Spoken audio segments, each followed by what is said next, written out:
Bismillahirrahmanirrahim. Assalamualaikum warahmatullahi wabarakatuh.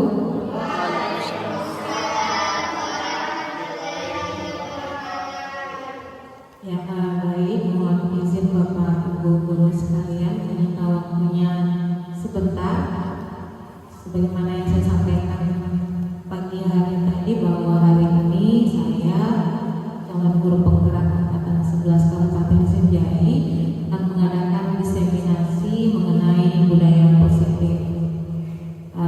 Kurang lebih selama 1 jam ke depan saya akan menyebarkan pemahaman dan penerapan pengalaman yang telah saya dapatkan selama mengikuti program guru penggerak. Nah, untuk pertemuan kali ini kita khusus akan membahas dan mendiskusikan mengenai budaya positif. Miskonsepsi apa yang kita punya selama melaksanakan pembelajaran di sekolah, kemudian posisi kontrol apa yang sudah kita jalankan selama melakukan pembelajaran di sekolah kita. Baik Bapak Ibu, sebelum saya lebih lanjut membahas mengenai budaya positif, mari kita bersama-sama mendengarkan arahan dari Bapak Kepala Sekolah terlebih dahulu. Pada Bapak Kepala Sekolah, kami mohon kesediaannya untuk memberikan arahan.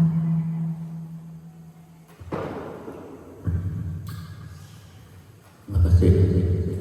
Assalamualaikum warahmatullahi wabarakatuh. Alhamdulillah, rabbil alamin. Assalatu wassalamu ala asyrofil anbiya'i wal mursalin wa ala alihi wa sahbihi ajmain. Bapak Ibu serta anak sekalian, mari kita tentunya memanjatkan puji syukur kehadirat Allah Subhanahu wa taala karena sampai pada siang hari ini kita masih tetap diberikan nikmat dan karunia. Mudah-mudahan apa yang Allah berikan kepada kita semua insyaallah kita bisa manfaatkan dengan baik. Salam dan taslim semoga senantiasa tercurah kepada junjungan kita Nabiullah Muhammad sallallahu alaihi wasallam. Allahumma shalli ala Muhammad wa ala ali Muhammad. Semoga kita semua insyaallah akan terus menjadi pengikut yang setia hingga akhir hidup kita.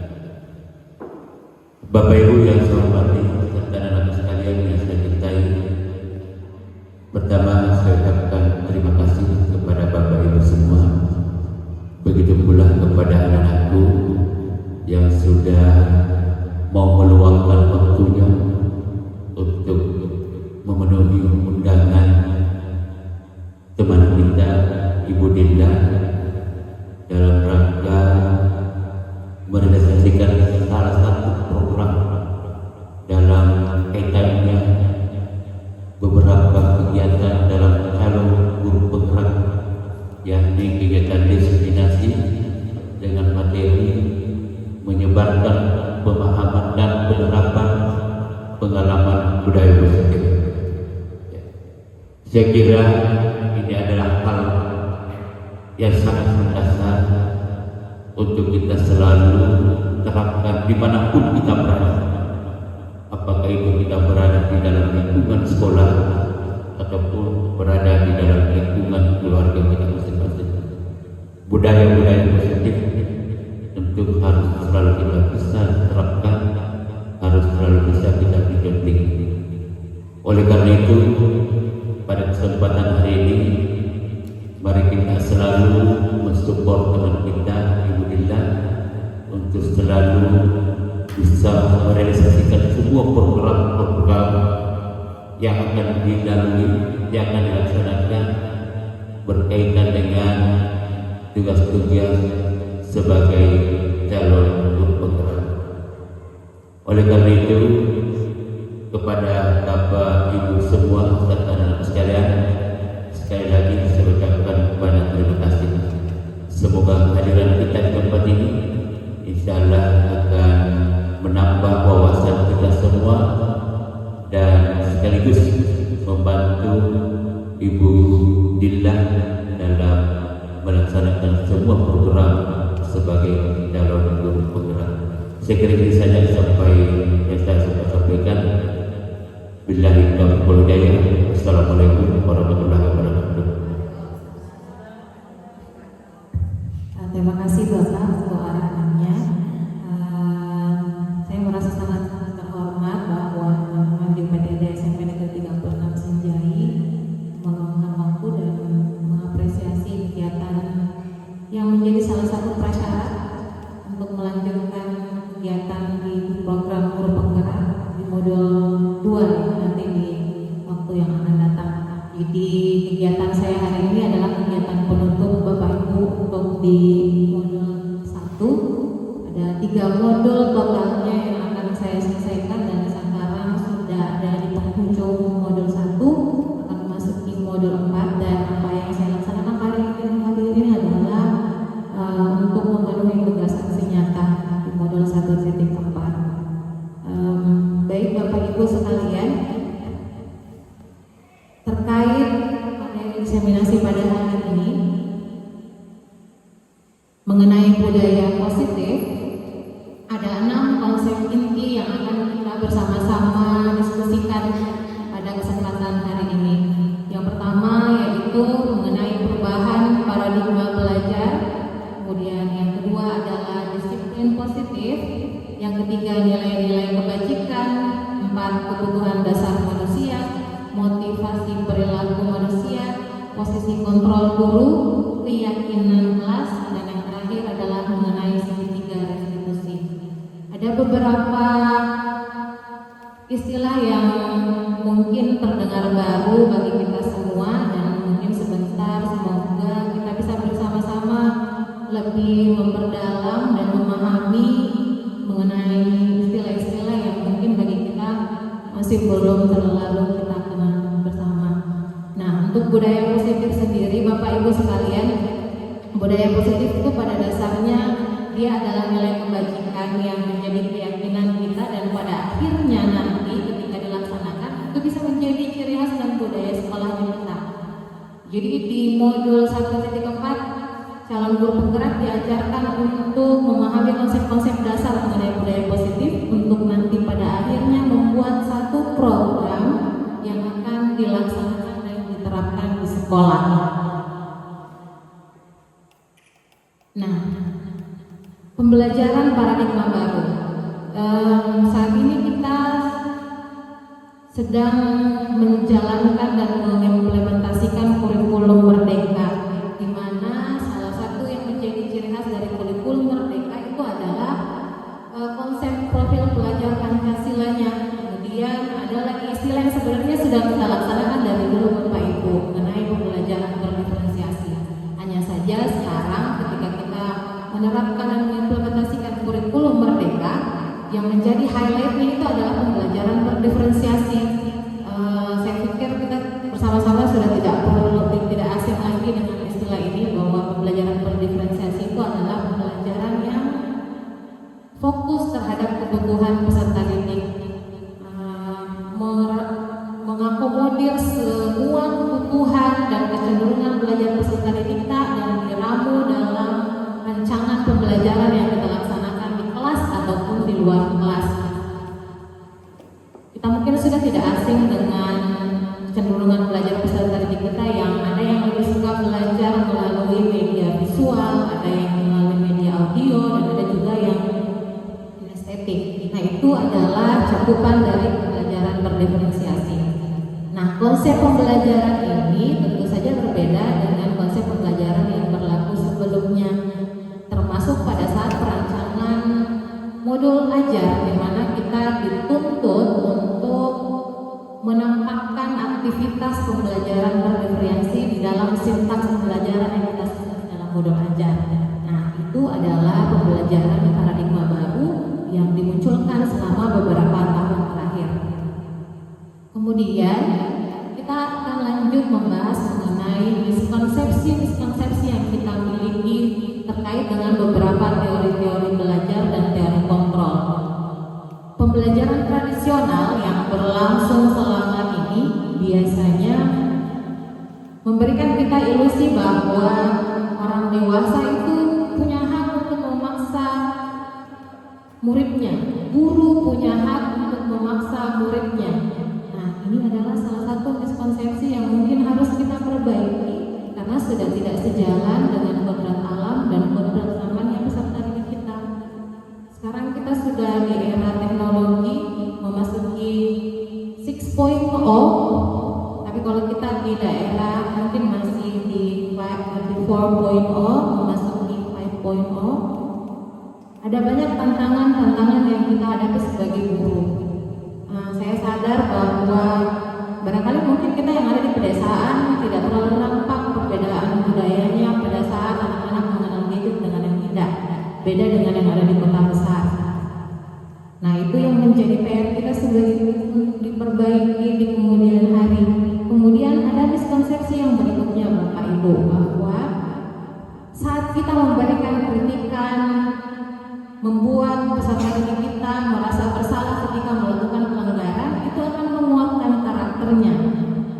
Nah, sebenarnya berdasarkan pembelajaran paradigma baru, kritik kemudian membuat peserta didik kita merasa bersalah, tidak memiliki efisiensi apapun dalam pembentukan karakter peserta didik. Itu nanti akan kita pelajari dalam nilai-nilai kebajikan.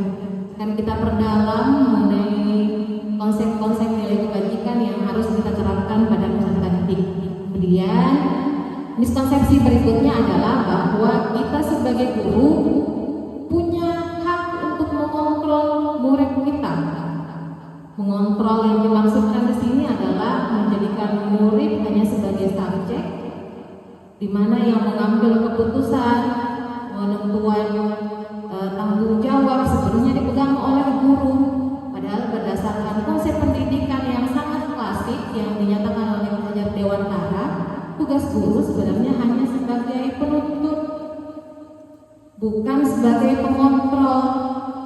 Nah, miskonsepsi ini lagi-lagi adalah hal yang harus kita sama-sama pahami dan upayakan untuk bisa kita ubah, sehingga mungkin nanti ke depannya kita bisa menghadirkan pendidikan yang lebih berpihak pada kebutuhan peserta didik. Dan yang terakhir, bahwa semua penguatan positif itu sudah pasti bermanfaat.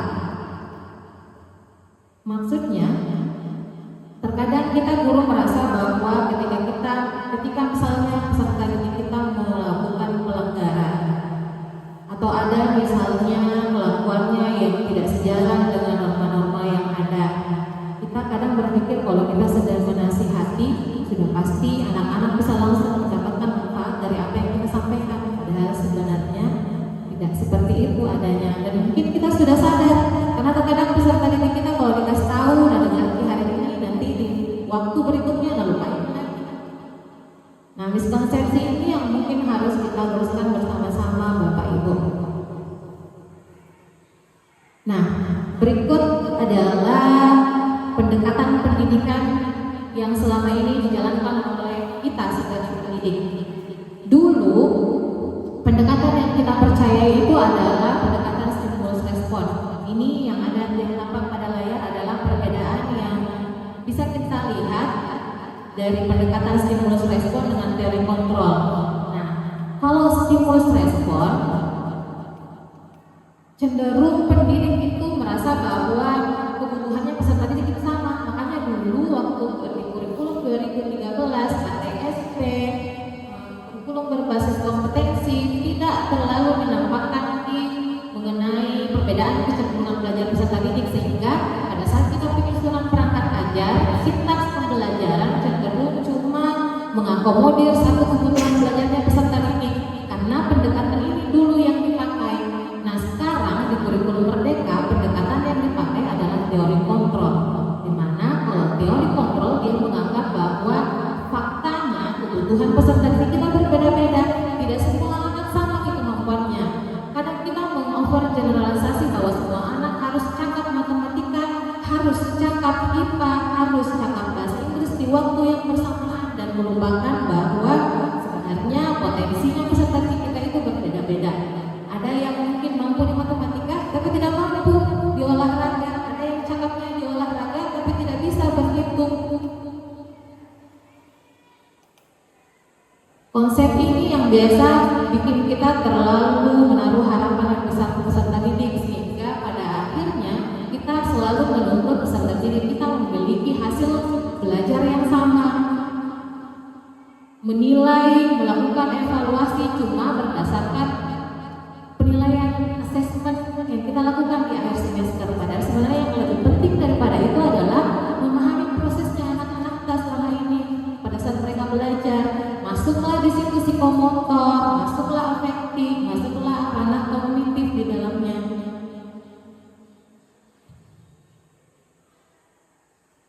Nah, selanjutnya mengenai disiplin positif Bapak Ibu, ini masih masuk dalam cakupan pembentukan budaya positif di sekolah. Kita pelan-pelan dulu mengupas satu persatu materi-materi inti dan konsep inti daripada budaya positif. Nah, selama ini yang ada di pikiran kita kalau kita berbicara mengenai disiplin itu adalah disiplin biasanya dia terkait dengan kepatuhan yang akhirnya menimbulkan ketidaknyamanan. Nah, ada konsep baru yang dikemukakan oleh Gaskell bahwa disiplin itu sebenarnya arahnya cuma untuk menumbuhkan tanggung jawabnya peserta didik, bukan untuk mengatur tingkah lakunya, tidak. Arah dari pendisiplinan yang dilakukan oleh guru itu adalah untuk menumbuhkan tanggung jawab pada dirinya peserta didik, sehingga pada akhirnya ketika mereka misalnya mau melakukan kebaikan itu bukan karena ancaman hukuman, bukan karena ancaman sanksi, tapi lebih kepada kepercayaan dan keyakinan diri mereka sendiri bahwa ini adalah nilai kebajikan, harus dikulaksanakan karena ini baik untuk diriku, bukan karena takut gak dihukum sama kepsek, sama guru, takut gak diajak-ajak sama teman-teman. Nah, ini mungkin Bapak Ibu yang menjadi PR kita yang mau kita tanamkan ke peserta didik kita mengenai keyakinan diri, mengenai nilai kebajikan yang berlaku secara universal. Nah, membahas mengenai nilai-nilai kebajikan, boleh dilihat barangkali Bapak Ibu yang ada pada slide yang sudah saya buat. Nilai-nilai kebajikan sebenarnya ada beberapa teori yang bisa kita jadikan sebagai acuan. Saya memilih 3 di antara teori yang bisa kita jadikan sebagai patokan untuk menanamkan dan menumbuhkan karakter peserta didik. Yang pertama itu adalah ciri khasnya dari kurikulum merdeka, profil pelajar Pancasila. Saya pikir Bapak Ibu sudah sering melihat dimensi profil pelajar Pancasila karena penerapan kurikulum merdeka sudah berjalan di tahun ketiga di tahun ini. Ada beriman bertakwa kepada Tuhan Yang Maha Esa, berakhlak mulia, mandiri, bernalar kritis, kebinekaan global, bergotong royong, kemudian kreatif. Nah, kemudian yang kedua ada beberapa nilai, ada 12. Bisa barangkali Bapak Ibu perhatikan dan dilihat yang ada di layar. Ada toleransi, rasa hormat. Nah, kemudian untuk 9 pilar karakter ada cinta kepada Tuhan. Jadi sebenarnya antara ketiga acuan yang ada di atas ini satu irisan ya di hubungannya. Makanya kalau menurut saya pribadi konsep yang sudah tepat sekali untuk diterapkan itu adalah profil pelajar Pancasila karena dia sudah kompleksitasnya sudah mencakup, dia sudah mencakup seluruh aspek nih di dalamnya, dari kreativitasnya dan gotong royongnya. Nah, nilai-nilai kebajikan ini adalah nilai yang harus kita kenalkan ke peserta didik. Meskipun mungkin sebenarnya ini berlaku secara general dan bisa juga dikenalkan oleh orang tuanya di rumah, tapi kita sebagai garda terdepan pendidikan di negara kita lah yang perlu menanamkan beberapa nilai-nilai kebajikan ini kepada peserta didik, memberikan mereka pemahaman bahwa nilai-nilai kebajikan ini akan memberikan mereka manfaat dan membentuk karakter mereka ke depannya. Nah, selanjutnya kebutuhan dasar manusia. Ada 5 kebutuhan dasar manusia. Kenapa katanya anak-anak itu meskipun misalnya dia berada pada lingkungan yang sama, tapi pada saat misalnya mereka pindah ke lingkungan yang baru, mereka bisa memberikan respon yang berbeda karena masing-masing orang katanya punya kebutuhan dasar. Akan berbeda responnya ketika salah satu kebutuhan dasarnya ini tidak terpenuhi. Makanya beda, tidak menunderestimate, biasa beda di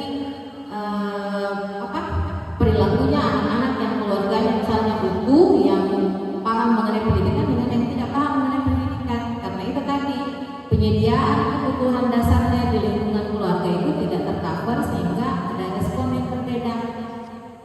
berdasarkan teori kontrol. Nah, kebutuhan yang pertama yaitu kebutuhan bertahan hidup. Ini berkaitan dengan kebutuhan primer tak, makan, minum, tidur. Nah, itu kalau kebutuhan bertahan hidup. Nah, kemudian yang berikutnya adalah kasih sayang. Ini yang saya sampaikan tadi. Ini yang paling banyak mempengaruhi perilakunya anak-anak. Anak-anak yang mendapatkan kasih sayang dan perhatian yang cukup di keluarga akan punya pola perilaku yang berbeda dengan anak-anak yang tidak mendapatkan kasih sayang yang cukup di keluarga. Ini akan mempengaruhi cara belajarnya juga, bagaimana mereka bersikap, bagaimana cara mereka berbicara. Nanti bisa dikatakan bahwa anak-anak tersebut tumbuh optimal kalau 5 kebutuhan dasarnya ini terpenuhi. Nah, yang berikutnya adalah mengenai penguasaan. Ini terkait dengan pengakuan atas kemampuannya. Makanya konsep pembelajaran dulu ada itu yang self reward sama ada punishment dengan reward, itu berangkat dari kebutuhan ini.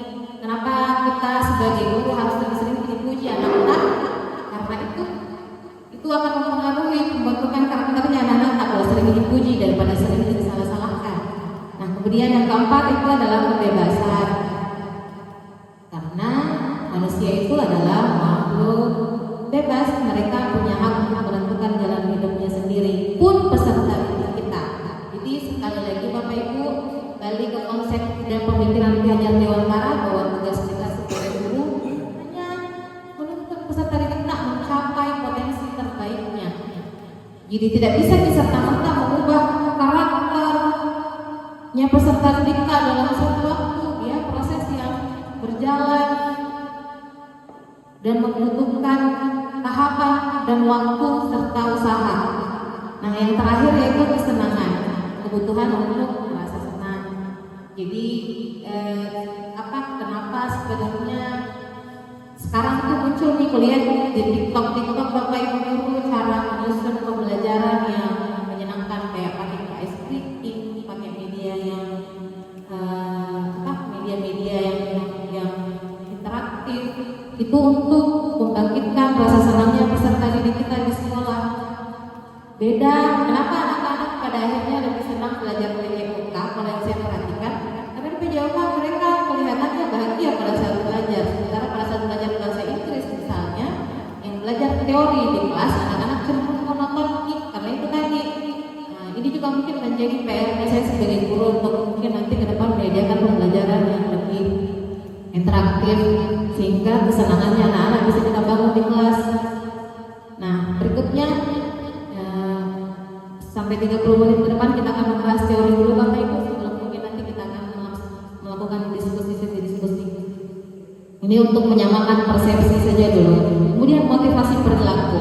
Motivasi perilaku maksudnya di sini hal-hal apa yang mendorong kita untuk melakukan sebuah tindakan, apa yang menjadi inti dari perilaku yang kita lakukan. Bagaimana cara kita merespon sesuatu, bagaimana cara kita mengambil keputusan.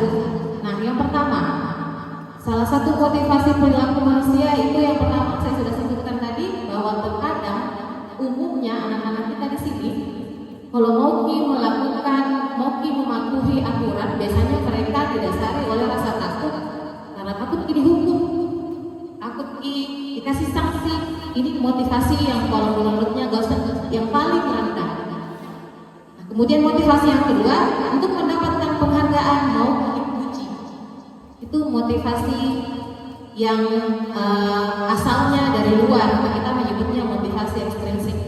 Nah, untuk motivasi yang ketiga, menurut dosen, inilah motivasi yang harus sebagai pendidik yang harus kita tanamkan peserta didik kita. Motivasi intrinsik namanya. Motivasi yang muncul karena kesadarannya anak-anak sendiri. Nah, ini yang menjadi PR Bapak Ibu guru sekalian, karena budayanya anak-anak di Barabang, di Bonto Kapute agak berbeda nih saya lihat dengan budayanya anak-anak yang ada di Pasir Putih sana. Beda di pola asuhnya, budayanya lingkungannya, bagaimana mereka dibesarkan, caranya orang tuanya berbicara. Ada perbedaan yang cukup besar yang saya lihat. Itu mungkin salah satunya juga dipengaruhi oleh faktor pendidikan orang tuanya. Aksesnya untuk belajar yang masih kurang, sehingga mungkin kita harus bekerja lebih keras dibanding sekolah-sekolah yang ada di daerah perkotaan sana. Selanjutnya, posisi kontrol materi yang kelima Bapak Ibu. Nah, posisi kontrol yang dimaksudkan di sini adalah peran sebagai guru selama ini apa yang sudah kita jalankan. Nah, kalau berdasarkan ini teorinya Gossen yang dipakai selama modul 1.4, jadi semua ide-ide yang saya paparkan ini berasal dari tokoh pendidikan Diana Gossen dalam bukunya Restitution Structuring School Discipline yang ditulis pada tahun 1998. Teori kontrol di sini terkait dengan posisi kontrolnya guru dibagi menjadi 5 bagian Bapak Ibu. Ada guru yang posisinya pada saat menghadapi murid dia ada di tipe penghukum. Ada guru yang pada saat menghadapi peserta didiknya dia ada di posisi pembuat rasa bersalah. Kemudian yang ketiga sebagai teman, yang keempat sebagai pemantau, dan yang kelima sebagai manajer. Kita akan perdalam mengenai kelima posisi kontrol ini. Bapak Guru mohon izin. Nah, untuk posisi sebagai penghukum, biasanya perilaku yang tampak pada pendidik pada saat mereka memerankan posisi ini adalah mereka cenderung suka memberikan hukuman, baik secara verbal ataupun secara fisik. Saya kemarin waktu belajar modul ini tertampar karena secara tidak sadar ternyata posisi yang biasa dan sering kali saya terapkan pada saat berhadapan dengan anak-anak ini yang saya terapkan. Namun menurut teori ini teori posisi guru terendah nih yang harusnya sudah pelan-pelan bisa kita hilangkan dan kita gantikan dengan posisi-posisi lainnya yang jauh lebih baik. Nah, misalnya yang mana itu dikatakan guru yang posisinya sebagai guru penghukum, yang kalau anak-anak bikin kesalahan dia langsung kena salahkan anak-anaknya. Kalau itu entah nggak mau mendengar, parah sekali. Mungkin ya secara tidak sadar kita biasa melakukan, dan saya pribadi pun mengakui kalau selama ini ternyata memang saya lebih banyak kalau menangani siswa bermasalah berada pada posisi ini. Nah, guru yang modelnya seperti ini dia itu percaya bahwa kalau mau menyelesaikan masalah caranya yang paling benar. Nah, kemudian yang berikutnya yang membuat rasa bersalah. Kalau ini lembut caranya berbicara, tapi dia menyerang mentalnya anaknya. Misalnya dengan bilang, ibu kecewa dengan apa yang kamu lakukan. Dia menyatakan kekecewaannya dengan bermaksud untuk menyerang anak-anak secara psikis. Ini juga biasa saya lakukan. Saya akui saya lakukan. Nah, di posisi ini kalau dilakukan Bapak Ibu, murid-murid akan memiliki kepercayaan diri yang rendah karena mereka menilai diri mereka salah. Mereka menilai diri mereka mengecewakan guru.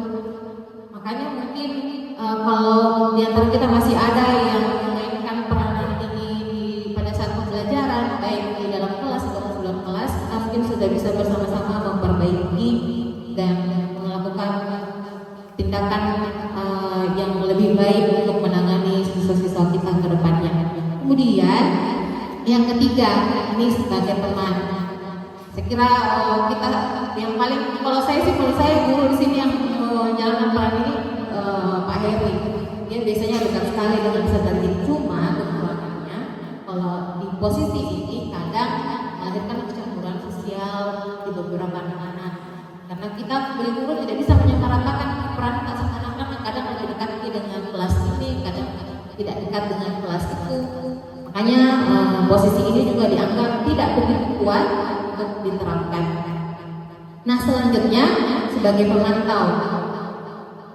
Nah, kalau sebagai pemantau, dia lebih melakukan pendekatan persuasif. Misalnya, kalau ada anak-anak yang melakukan kesalahan, dia biasanya cuma di posisi sebagai supervisor, melihat anak-anak melakukan kesalahan, mencatat, itu kemudian nanti dikumpulkan dan dijadikan sebagai review pada saat misalnya ada diskusi dengan wali kelas. Jadi dia perannya tidak langsung, tidak sentral, cuma mengamati saja, melihat melihat dari jauh. Kadang juga dia memberikan pertanyaan yang sifatnya teoritis, kayak kamu tahu tidak peraturannya apa? Tahu tidak sanksinya apa? Tidak secara langsung menjalankan peran untuk memberikan solusi pada saat ada masalah. Itu kalau di peran memantau. Nah, yang ini adalah peran yang seharusnya kita miliki bersama Bapak Ibu sekalian. Saya juga sedang belajar bagaimana caranya menjadi guru yang bisa memantapkan posisinya sebagai manajer. Kalau sebagai manajer, dia melakukan pendekatan menggunakan teori kontrol berdasar pada pemahaman bahwa anak-anak kalau melakukan tindakan mau baik ataupun buruk itu pasti ada alasannya. Dan itu yang tugas kamu cari tahu. Misalnya ada anak-anak yang terlambat, jangan langsung dijudge, kau itu, engkau. Tapi ditanyakan dulu, kenapa terlambat? Ada pekerjaan apa di rumah?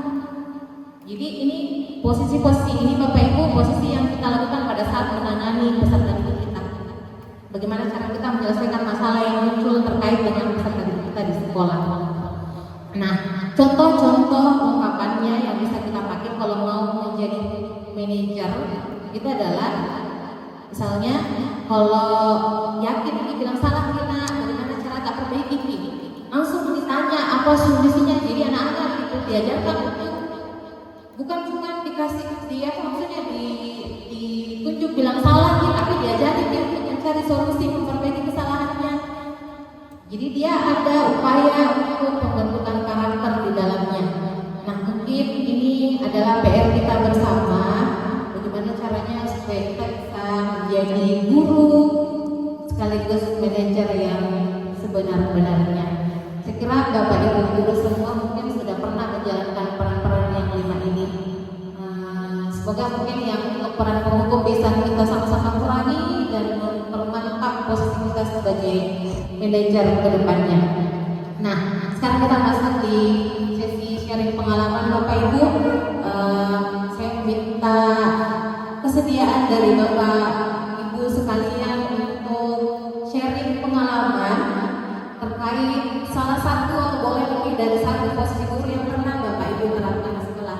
Misalnya waktu jadi guru yang menghukum, kapan kejadiannya, apa kejadian yang mendasari sehingga Bapak Ibu menjalankan peran tersebut, ataukah sudah sering menjalankan posisi sebagai manajer, bagaimana kasusnya yang sudah dihadapi, kemudian apa solusi yang ditawarkan. Barangkali Bapak Ibu bisa berbagi pengalamannya selama menangani siswa-siswa yang bermasalah, yang sangat bermasalah dan bermasalah sekali. Karena di sini di sekolah tak memang unik. Kalau saya bilang ada beberapa kelakuan anak-anak yang kayak pernah berdapat sebelumnya di sekolah atau banyak sebelumnya itu muncul di sini. Kayak misalnya anak-anak di sini tuh kalau ditanya kenapa kemarin tidak pergi sekolah, tidak sih. Nah itu PR sebenarnya untuk menggali informasi sehingga mungkin kita bisa mengenali, memetakan permasalahan yang dihadapi oleh peserta kita. Ada yang mau jadi volunteer Bapak Ibu? Boleh.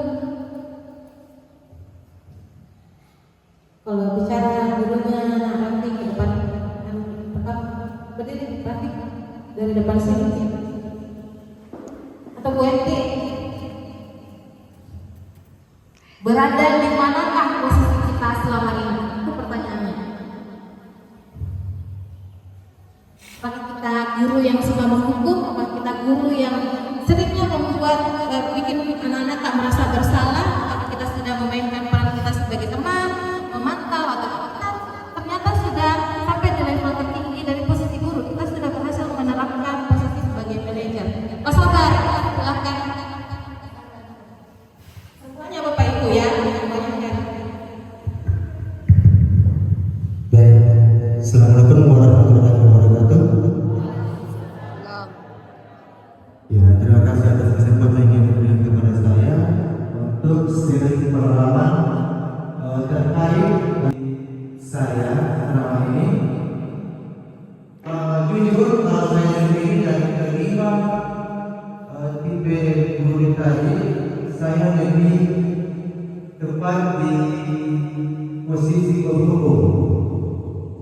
Jadi alasannya kenapa yang mungkin anak-anak bisa tahu sendiri. Adapun alasan kenapa saya harus memberi hukuman kepada anak-anak, tentunya karena anak-anak melakukan kesalahan. Salah satunya itu ialah selalu ribut atau mengganggu temannya ketika proses pembelajaran sedang berlangsung. Dan mungkin untuk hukuman mungkin bisa saya berikan ketika anak-anak sudah berulang kali ditegur namun tetap dilakukan, sehingga mau tidak mau untuk memberikan sedikit efek jerah kepada mereka, ya saya memberikan hukuman mungkin hukuman fisik atau bisa juga hukuman yang lain, misalnya menyanyikan salah satu lagu nasional. Terima kasih. Saya kembalikan kepada pemateri. Baik, terima kasih Pak. Selanjutnya barangkali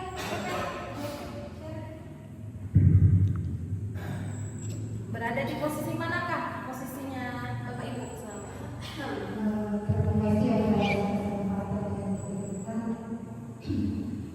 Kalau saya punya pengalaman selama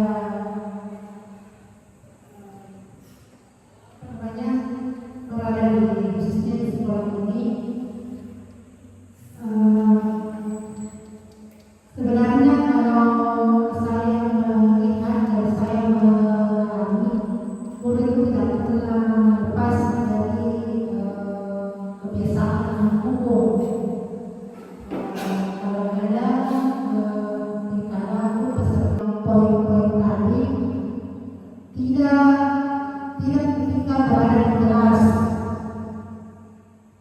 saya masih memposisikan diri saya di luar kelas, jadi tidak melihat saja kesalahan atau tingkah laku yang kurang baik yang dilakukan oleh peserta didik. Karena kalau kita tahu pada sendiri, kadang-kadang anak didik kita itu kenapa ini anak sering melakukan pelanggaran. Dari situ kita telusuri. Saya tidak usah menyebutkan, tapi ada beberapa siswa dan ada yang sudah tamat. Kadang mereka itu dari rumah kurang mendapatkan kasih sayang, seperti tadi yang Ibu bilang menjelaskan bahwa ada beberapa peserta didik sebenarnya itu karena kurang kasih sayang yang didapatkan di keluarga, sehingga ketika berada di sekolah mereka melakukan. Inilah yang sering, yang biasa saya telusuri, saya cari solusinya apa kebutuhan mereka. Jadi ada teman siswa yang selalu menyendiri, kenapa di saat teman-temannya pergi jajan dia tinggal. Tapi saya tidak langsung tanya ada uang atau tidak. Saya pancing dengan meminta dia memberikan saya makanan dengan misalnya saya kasih uang 5.000, berikan saya 3.000, lebihnya saya kasih. Artinya secara langsung perasaannya tidak tersinggung. Itu adalah beberapa siswa kita di sini, sebenarnya itu salah satu penyebabnya. Jadi bagaimana kita memposisikan mencari semampu kita apa penyebabnya. Sekarang kalau bertanya kayaknya ada beberapa siswa yang harus kita tahu kenapa dia sering bertingkah yang kurang bagusnya di sekolah.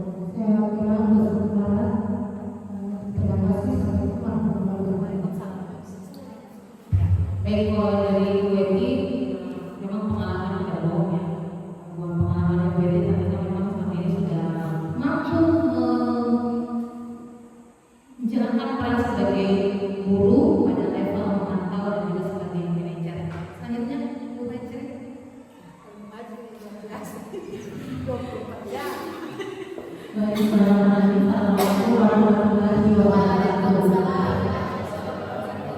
Terima kasih banyak atas kesempatan yang diberikan. Saya pengalaman berdasarkan tadi pengalaman yang bilang, saya merasa pernah ada di posisi umum, terutama bagi peserta didik yang sering berulang-ulang melakukan kesalahan yang sama. Misalnya, terdapat mengerjakan tugas. Awalnya memberikan teguran, setelah beberapa minggu depan memberikan waktu tidak selesai tugas yang dengan batas waktu yang sudah ditentukan, maka memberikan sanksi berupa hukuman. Yang kedua, misalnya dalam hal teman. Jadi kalau ada siswa yang kesalahan ini misalnya sikapnya baik, perilakunya bagus, tiba-tiba ada perubahan yang signifikan, di situ kadang saya berposisi sebagai teman, mengajak berdiskusi, kenapa Kina ada perubahan yang saya lihat dari kita. Kemudian setelah diungkapkan alasan-alasannya, akhirnya kita bisa pahami kondisi dalamnya oleh peserta didik. Yang ketiga yaitu menjatuhkan mental peserta didik. Jujur saya juga merasa melakukan hal tersebut, terutama bagi siswa-siswa yang sering berulang-ulang setelah diberikan hukuman, diberikan sanksi, masih melakukan hal yang sama. Kadang dengan hal menjatuhkan mentalnya, kita berharap ada perubahan sikap dan perilaku kepada siswa tersebut. Yang keempat, memantau. Kadang-kadang setelah dipantau bersaat, tidak ada perubahan sikap dan perilaku, itu kemudian diberikan sanksi atau hukuman yang lebih berat dengan hukuman atau sanksi yang sebelumnya. Saya kira itu pengalaman sedikit dari saya. Terima kasih banyak. Assalamualaikum warahmatullahi wabarakatuh. Kalau Bu Fajri sudah hampir dijalankan semua perannya, Masya Allah. Sisa posisi manajernya tadi yang belum diceritakan. Barangkali ada dari Ibu Nur yang mau berbagi pengalamannya terkait posisi kontrol guru. Assalamualaikum warahmatullahi wabarakatuh. Terus terang, jujur saya mengakui saya selalu sering berada di posisi penghukum. Ya, kenapa selalu? Karena saya berada di posisi ini karena kalau saya lihat biasa ada beberapa siswa sudah beberapa kali ditegur masih sering mengulang kesalahannya. Makanya saya biasa kasih sanksi bisa berupa suruh cuci WC, suruh buang sampah, dan apa lagi? Terkadang juga ada siswa yang misalnya dipanggil gurunya pura-pura tidak dengar, kadang dia lari. Sering saya tanya kenapa lari, dia bilang tidak sibuk. Padahal sebenarnya dia tidak mau disuruh. Jadi saya terus terang sering melakukan tipe guru penghukum. Sering sudah dinasihati tapi masih sering melakukan kesalahan beberapa kali. Tujuannya saya sering hukum supaya tidak ulangi lagi kesalahannya. Saya kira seperti itu. Terima kasih. Terima kasih banyak Bu Lodi. Jadi sebenarnya memang kita di sini tuh sering-seringnya yang diperankan itu adalah tipe guru penghukum. Karena itu tadi tujuannya sebenarnya baik untuk memberikan efek jelas, karena konsekuensi yang diberikan juga sebenarnya adalah untuk pembentukan karakter juga. Cuma kalau berdasarkan teori kontrol yang tepat, tipe guru penghukum ini sudah harus sedikit demi sedikit kita hilangkan dan kita gantikan dengan solusi yang baru. Nanti kita akan bahas solusi yang akan kita jadi yang bisa kita jadikan sebagai opsi untuk menangani sesuatu permasalahan Bapak Ibu. Ada dari Pak Heri, Ibu ini? Ada? Oh iya, silakan. Ini Pak Heri nih kalau mau aja, misalnya ini dia jadi besti dengan teman-teman, dengan murid-muridnya. Atas kesempatan yang diberikan.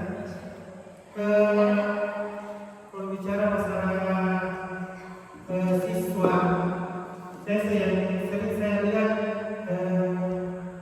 depan ruangan saya ada budaya siswa yang hilang, itu budaya bapak tabir.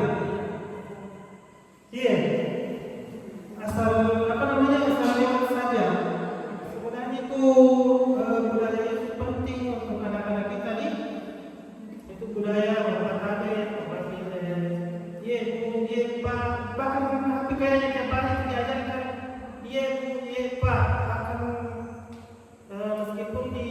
diajarkan tetapi masih sering lupa atau memang disengaja. Itu saja. Terima kasih. Makanya saya bilang Pak Heri, kalau wisata itu di sini unik nih memang, unik sekali.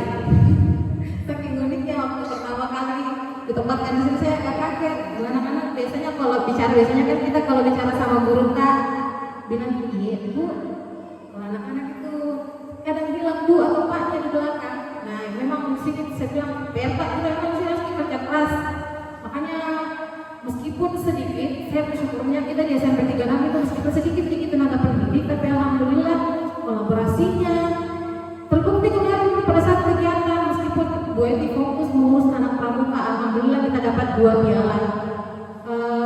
Pak Ilham, Bu Fajri dengan Bu Selvi sama Mas Sabar juga di pramuka. Pak Ilham, Bu Fajri dengan Bu Selvi sibuk mengurus anak-anak yang mau ikut kegiatan jalan-jalan. Akomodasi juga, alhamdulillah. Akhirnya kita bisa keluar jadi juara di antara sekian banyak sekolah besar. Itu prestasi karena kami dulu pernah sampai ke situ. Nah ini di kecamatan lagi kita nanti juara 2. Jadi itu maksudnya bukti bahwa ternyata memang di sekolah ini sebenarnya kita punya potensi yang besar. Guru-gurunya meskipun sedikit punya kemauan untuk bergerak. Itu juga yang saya pelajari. Itu yang saya pelajari selama ini dari Bu Eti. Dia caranya menyelesaikan masalah biasanya memang sebagaimana yang sudah disampaikan tadi, dia kalau menyelesaikan masalah biasanya dia telusuri dulu masalahnya apa. Tidak langsung saya kan biasanya kalau anak-anak mulai dengan anak-anak kadang mungkin suaraku kemarin kan tidak bertanya kayak apa dulu apa masalahnya ini apa penyebabnya. Nah yang harus kita lakukan sebenarnya memang itu tadi yang disampaikan oleh Ibu bahwa telusuri dulu, bisa tahu dulu, baru tentukan tindakan apa yang mau dilakukan. Terima kasih banyak Bapak Ibu untuk sharing pengalamannya pada hari ini. Kita sama-sama sering sekali mengaplikasikan peran guru yang terhukum. Makanya mungkin untuk kedepannya semoga kita bisa sedikit mengurangi perilaku kita sebagai guru yang terlalu sering memberikan hukuman kepada peserta didik dan mulai memantapkan posisi kita sebagai manajer, sebagai pemantau ataupun sebagai teman. Nah selanjutnya ini 2 terakhir Bapak Ibu sudah tidak terlalu banyak lagi yang akan saya sampaikan mengenai keyakinan kelas. Ada perbedaan besar antara peraturan kelas dengan keyakinan kelas. Saya berharapnya mungkin nanti semua wali kelas mengganti atribut di kelasnya bukan lagi dalam bentuk tata tertib atau peraturan kelas, tapi kita ganti dengan istilah keyakinan kelas. Keyakinan kelas itu lebih memberikan kita gambaran secara universal mengenai nilai-nilai kebajikan yang mau kita terapkan. Kan biasanya kalau tata tertib itu arahnya biasanya ke kalimat-kalimat negatif. Biasanya dilarang datang terlambat. Apalagi dilarang membuang sampah sembarangan. Nah sebenarnya konsep yang bagus untuk kita terapkan adalah mengganti kalimat-kalimat negatif yang ada menjadi kalimat positif. Misalnya untuk peraturan dilarang datang terlambat, kita ganti dengan kalimat positif. Apa kira-kira kalimat positifnya Pak Guru Bahasa Indonesia kalau dilarang datang terlambat? Iya, betul sekali. Datang tepat waktu. Jadi anak-anak nanti secara alam bawah sadar mereka terbiasa menangkap hal-hal positif, bukan dalam bentuk larangan, bukan dalam bentuk kalimat negatif. Jadi saya berharap ini juga PR saya karena saya juga belum bergerak merapikan kelas. Mungkin nanti yang akan muncul nanti di kelas saya, di atribut kelas saya itu bukan lagi peraturan kelas atau tertib kelas, tapi kita sama-sama mengubahnya menjadi keyakinan kelas. Nah, kenapa keyakinan kelas bukan peraturan kelas? Ya jawabannya sederhana, karena kalau keyakinan kelas itu akan memotivasi peserta didik secara intensif untuk sadar, untuk menyadari bahwa tindakan-tindakan yang dilakukan itu bermanfaat untuk dirinya, bukan keterpaksaan. Nah, ini step-step atau ciri-ciri atau langkah-langkah yang bisa kita pakai pada saat menyusun keyakinan kelas nanti di kelas masing-masing Bapak Ibu guru wali. Yang pertama, keyakinan kelas itu sifatnya dia lebih abstrak, dia tidak konkret. Maksudnya dia aturan yang kita tuliskan itu berlaku secara general. Misalnya kalau kita berbicara mengenai kedisiplinan, tidak didetailkan, dibilang pakai seragam lengkap setiap hari, tidak. Dia lebih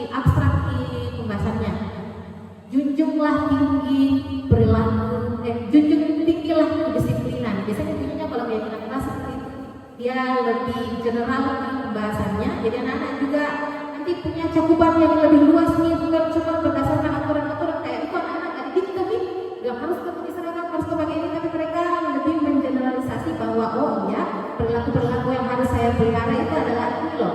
Disiplin itu sudah mencakup semuanya, baju, datang tepat waktu, kerapian, itu semuanya masuk dalam kedisiplinan. Nah kemudian dia sebagaimana yang sudah saya katakan tadi, dia dibuat dalam kalimat positif. Saya pernah baca Bapak Ibu, katanya semesta itu mendengar. Jadi kalau kita kebanyakan mengucapkan, melontarkan kalimat-kalimat negatif, maka itulah yang akan terjadi. Kayak misalnya dilarang datang terlambat. Alam katanya itu tidak menangkap kalimat negatifnya. Dia hilang di dilarangnya, datang terlambatnya yang di-highlight. Jadi mungkin kalau mau menanamkan kedisiplinan sama anak-anak, jangan dibilang jangan datang terlambat, tapi diganti datang tepat waktu. Kalimat positif yang kita gunakan sehingga anak-anak juga bisa lebih berpikir positif. Kita sama-sama memperbaiki miskonsepsi kita semuanya. Saya juga sebagai wali kelas punya banyak sekali kelemahan dan kekurangan. Semoga nanti ke depannya kita sama-sama bisa bergerak melakukan perubahan di kelas. Nah kemudian keyakinan kelas yang dibuat itu bisa kita revisi dari waktu ke waktu. Ya kalau ada misalnya kita mau anak-anak lebih toleransi temannya, itu saja yang kita permatap. Jadi kami sebagai keyakinan kelas kita tempel besar-besar di kelas. Jadi anak-anak nilai-nilai yang mau kita tanamkan ke anak-anak itu yang kita tampakkan. Gak usah terlalu banyak, 3, 2 atau 1 saja yang kita highlight itu sudah cukup. Jangan terlalu banyak karena nanti anak-anak juga bingung yang mana yang mau didahulukan. Kalau kita misalnya mau disiplinnya yang utama, disiplin itu yang kita highlight. Yang kita kita tampakkan pada keyakinan kelas yang kita buat. Nah terakhir Bapak Ibu, segitiga restitusi. Segitiga restitusi ini waktu pertama kali saya baca saya juga bingung ini apa. Tidak pernah saya dengar istilahnya sebelumnya. Ini kira-kira kalau segitiga restitusi dia kalau budaya positif kemana ini arahnya segitiga restitusi. Tadi kita sudah membahas bersama-sama masalah-masalah yang kita hadapi di kelas, bagaimana cara kita merespon kelakuan-kelakuan anak-anak, pelanggaran-pelanggaran yang mereka lakukan. Saya pribadi yang biasa saya lakukan adalah saya hukum anak-anak, saya bikin mereka merasa bersalah, saya serang psikisnya mereka. Nah, tiga restitusi ini hadir untuk meluruskan konsepsi kita tadi. Nah, segitiga restitusi ini Bapak Ibu sebenarnya biasanya itu yang dilakukan, cuma tidak urut cara tak melaksanakannya. Nah, restitusi itu caranya ditanamkan di disiplin positif ke anak-anak. Caranya dengan melakukan dialog, berdiskusi, menggali informasi di peserta didik kita. Dia bukan itu restitusi tidak dibikin untuk kasih sanksi anak, bukan juga dalam bentuk hukuman, bukan. Dia lebih ke percakapan berkualitas antara murid dengan peserta didik. Itu tadi kalau saya sudah dipraktikkan sama Bu Eti tadi, sudah dipaparkan tadi tata caranya tadi sama Bu Eti. Nah, tahapan restitusi yang benar itu yang pertama adalah menstabilkan identitas, kemudian memvalidasi tindakan yang salah, dan terakhir menanyakan keyakinan. Kadang kan anak-anak kalau salah kita ada juga kelepasan, kita langsung bilang, biasa kan begitu Ki. Padahal sebenarnya kalau mau membangun karakternya peserta didik kita, mau ditumbuhkan kesadaran dirinya, yang dilakukan pertama itu adalah kita kenali dulu, kenali dulu titik permasalahannya apa. Misalnya kita datang terlambat, tanya dulu kenapa datang terlambat. Ada pekerjaan yang dikasih sama orang tuanya tidak, atau begadang tidak semalam. Jadi dia menggali informasinya, anak-anak mengetahui dulu sudut permasalahan berdasarkan sudut pandangnya anak, baru setelah itu mencarikan dia solusi. Nah ini tahapan-tahapan ini Bapak Ibu bisa kita lihat mungkin di prosesnya ini. Coba Bapak Ibu guru bersama bandingkan strategi 1 dengan strategi 2. Di strategi 1, ketika guru mau menyelesaikan masalah, dia menyalahkan anak. Contohnya misalnya dia bilang, yang bisa Bapak Ibu guru baca di atas, kamu benar-benar ya harus berapa kali dikasih tahu. Nah strategi yang kedua Bapak Ibu, guru harus mampu meyakinkan anak-anak, menstabilkan dulu kondisinya anak-anak ini yang baru-baru melakukan pelanggaran dengan kasih tahu, nah saya juga dulu waktu kecil sering jatuh itu, kan manusiawi jadi orang salah. Nah kira-kira Bapak Ibu yang mana strategi yang menurut Bapak Ibu lebih efektif dan efisien untuk diterapkan pada saat menghadapi situasi bermasalah? Strategi satu atau strategi dua? Dua. Ya, itu kalau di strategi dua dia sejalan dengan tahapan segitiga restitusi. Di tahapan satu menstabilkan identitas. Nah, kalau di perbandingan berikutnya, cara pertama diabaikan di kondisinya anak. Pokoknya kalau terlambat nih langsung saja dihukum. Harusnya bisa kalau lebih dewasa sedikit, kan kita wajib bilang salah. Masih besar, sudah besar lagi. Kenapa dia mau bikin kita? Kadang juga saya begitu. Kalau anak-anak mau aku bikin salah-salah kan anak mau kasih, aku bikin kan anak merasakan kekecewaanku sebagai guru. Padahal sebenarnya ada cara lain yang bisa kita lakukan Bapak Ibu. Bisa dilakukan dengan yang ada di strategi 2, misalnya anak bully ke temannya, mungkin dengan bertanya dulu terlebih dahulu, kenapa nak melakukan ini, apa alasannya, biar mereka pada saat ditanya seperti itu sadar bilang, oh begini kilo kesalahan itu ternyata. Kalau misalnya alasannya anak misalnya kalau bully ke temannya, karena Pak, karena jelek ini memang sepatunya, barulah kita kasih tahu bilang, kalau jelek di sepatunya teman karena itu kira-kira berdosa sekali orang kalau jelek di sepatu, kan tidak. Nah kemudian yang terakhir, tahapan yang ketiga, menanyakan keyakinan. Biasanya cara tradisional yang kita lakukan adalah kita kadang dikasih label anak-anak, tahu koi ngajar kok. Biasanya begitu. Saya juga makanya saya kemarin tertampar karena waktu kasusnya Jamil, itu Jamil waktu awalnya menghujung tapi lama-lama karena naik emosiku bilang maaf, kok tidak mau mendengar. Salah sebenarnya yang saya lakukan dan saya sadari itu mudah-mudahan bisa diperbaiki ke depannya. Nah, cara tepat yang bisa kita lakukan di tahapan terakhir itu adalah menanyakan solusi dari sudut pandangnya anaknya apa. Jadi bukan kita yang kasih solusi, misalnya anak-anak misalnya kan saya juga begitu biasanya kalau anak-anak tidak menghafal misalnya kosakata, pergi bersihkan ke WC. Tahapan yang benar untuk dilakukan Bapak Ibu sesuai dengan segitiga restitusi supaya anak-anak bisa menemukan kesalahan dirinya adalah menanyakan solusinya apa yang mau dilakukan. Jadi nak, kalau tidak menghafal kira-kira apa yang mau kita lakukan untuk menebus kesalahan kita. Jadi seperti itu Bapak Ibu kalau tahapannya segitiga restitusi. Ini adalah salah satu solusi yang kita gunakan untuk meminimalisir peran sebagai guru yang suka menghukum anak-anak. Karena memang sebenarnya hukuman dan sanksi itu sudah tidak relevan lagi Bapak Ibu dengan dunia pendidikan saat ini. Kita di penghujung kegiatan kita pada hari ini di bagian refleksi ada 2 pertanyaan Bapak Ibu. Barangkali 1-2 orang dari Bapak Ibu yang bisa memberikan menjawab pertanyaan yang ada pada layar di atas. Yang pertama pertanyaannya yaitu adalah hal baru apa yang Bapak temukan pada kegiatan kita di hari ini? Apa kira-kira yang bikin Bapak Ibu tergugah gitu pada saat kita berdiskusi bersama pada hari ini? Dan yang kedua, apa perubahan yang Bapak Ibu harapkan ke depannya? Ada barangkali?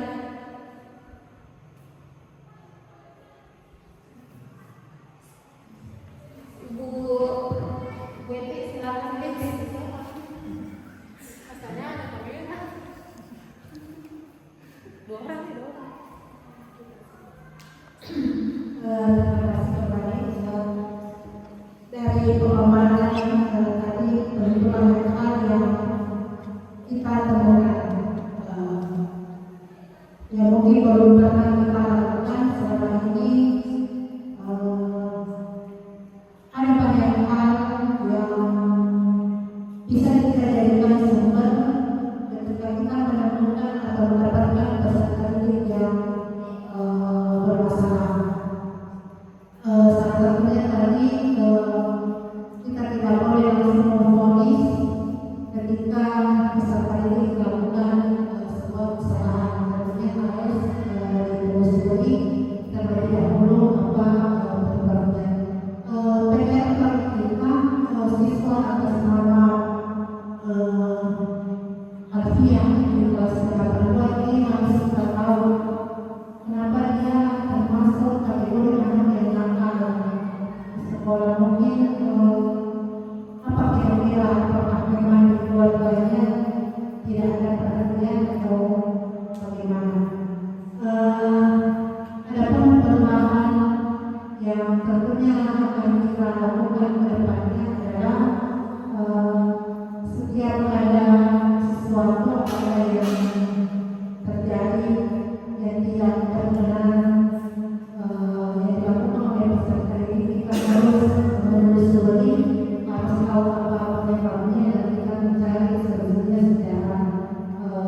kadang-kadangnya juga dengan personil yang kurang, mungkin akan kewalahan. Jadi mungkin mari kita sama-sama ke depannya untuk bagaimana peserta itu tidak sering melakukan kesalahan yang berulang.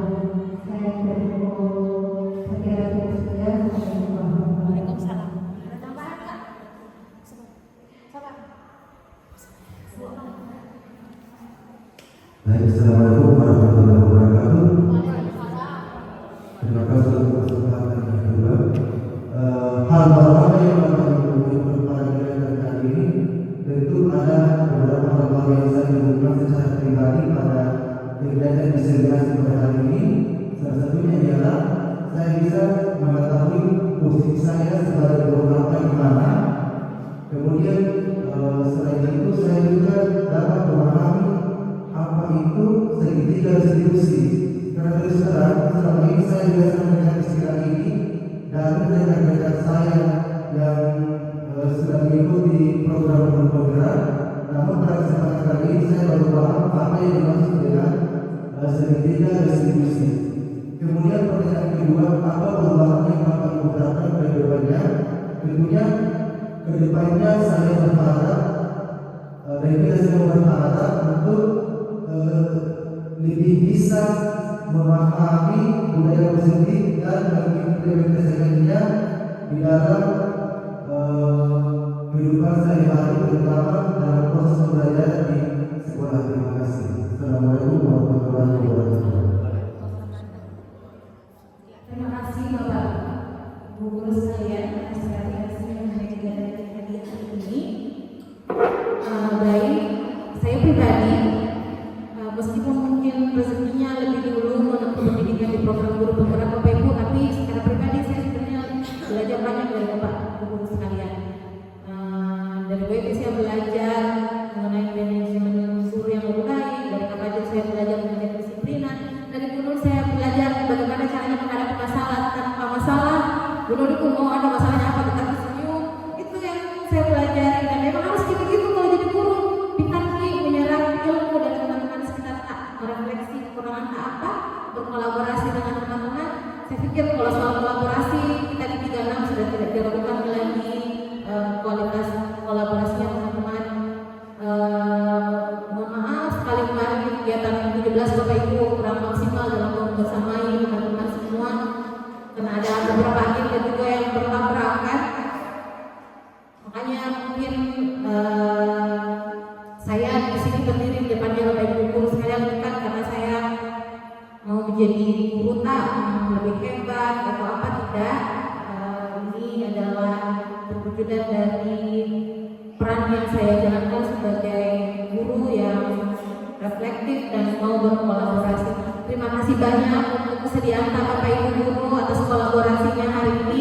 Terima kasih banyak untuk supportnya Bapak Kepala Sekolah yang sudah memberikan dukungan baik secara moral maupun dari segi sarana.